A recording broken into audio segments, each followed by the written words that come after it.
আজকের রেসিপি পাঁচ তরকারি। ভোজের বাড়ির মতো প্রথমে কড়াইয়ে তেল দিয়ে জিরে, শুকনো লঙ্কা, তেজপাতা ফোড়ন দিন। দিয়ে একে একে সবজিগুলো ভেজে নিন, যেমন মূলো, পটল, গাটি কচু, আলু, থোর, পালং শাকের ডাঁটা,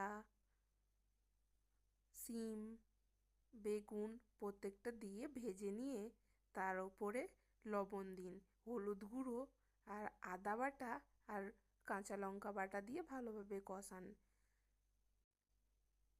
তারপরে ওপর থেকে একটু চিনি দিন, চিনি দিয়ে ভালোভাবে আবার কষিয়ে নিন। কষানো হয়ে গেলে ওপর থেকে আবার বাঁধাকপি এবং পালং শাক দিয়ে আবার কষান। তারপরে সামান্য জল দিয়ে ঢাকা দিয়ে রাখুন, 10 মিনিট পর খুলে রেডি। ওপর থেকে ভাজা মশলা, গরম মশলা ছড়িয়ে দিন, রেডি।